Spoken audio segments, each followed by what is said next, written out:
That's right, Dan. So Superintendent Mike McNulty blames the deficit on declining enrollment and less funding coming from the state. With colorful lights, sounds, and feelings, the new multi-sensory room at Hibbing High School is giving students a controlled environment when they need a break from class. UMD students will start hitting the books for their spring semester on Wednesday, and it'll look very similar to the fall. We'll have some face-to-face instruction. We will have some what we're calling blended instruction, which is a combination of face-to-face and online. UMD's online courses will be split into two categories. Either the class is largely self-taught or has immediate feedback from professors. Sophomore Luke Frisco agrees the fall semester went well, but it has been hard learning online. There's not that sort of in-person connection or anything.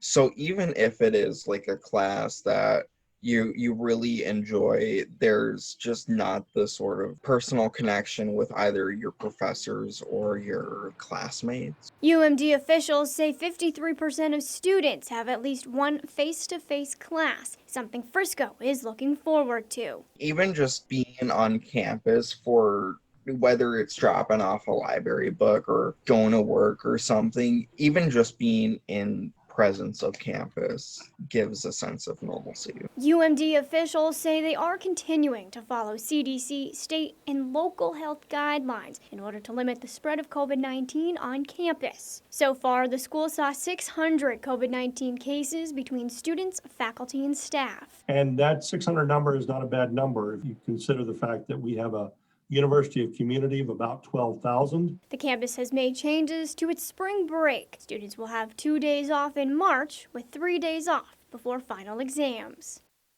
The first day of school will be one for the history books this year, as Minnesota schools will find out next week if they'll be learning in the classroom or at the kitchen table.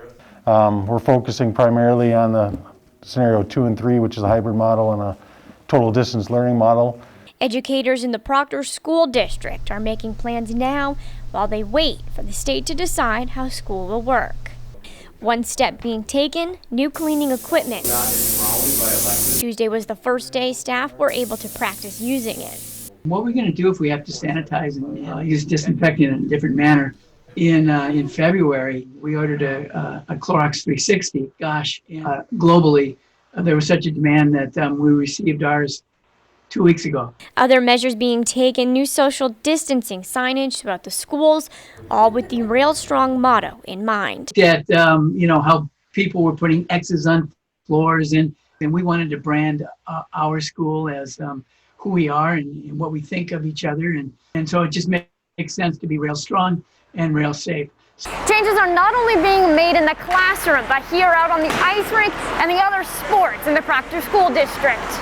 Athletic Director Anthony Wood says they won't find out what sports will look like until at least August 4th. I think the thing we don't know is we don't even know what sports are going to be when. Are you going to have spring in the fall? Are you going to have fall in the summer? Spring, still spring, winter, are they going to be in the winter?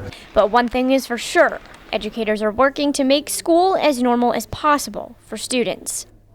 Second graders at Hermantown Elementary School have been practicing their reading skills. Chapter books, I'm able to read them, but not super hard ones. And these kids have a new teacher to help them along the way. Her name is Misty. In this setting, they're very calm and relaxed. And I think, too, for some of our kids that do have special needs, it helps them to feel more secure and comfortable. And students agree. Yeah, she's kind of calm. For Misty's owner, it's all about being involved in the community. And kids and sharing the dog with people is the biggest fun of all. When students read, they know Misty is there to support and never judge.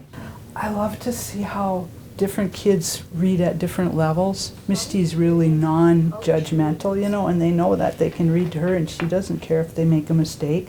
And oh yeah, she helps make reading fun. Because we get to read to a dog. You're a good girl. A new, positive way of teaching boys to become men. Well, we talk about being respectful, not just to yourselves, to your others. Because when you're younger, you just you don't really realize how much like your words can mean to people. Respect. A new focus in the Ashland High School football coach's playbook. We were approached early in the season, before the season actually started, by a member of the New Day Shelter, and I thought this was a good opportunity to expose our men. Having conversations about honesty and respect, and knowing what is learned on the field can be used later in life. It doesn't matter like what kind of car you drive or how much money you have, but it matters more about the kind of person you are rather than the things you have. Being honest and hardworking goes along with not only college but later on a job and then family stuff too. Players say Coach Larson leads by example. We see Larson every day, and you know, when he preaches or when he talks about being a good man, we see him live it and do it every day. And Coach says making a difference in these young men's lives means everything. It is probably the reason that I do it, or I think that we as a coaching staff do it. There has to be something bigger than just wins.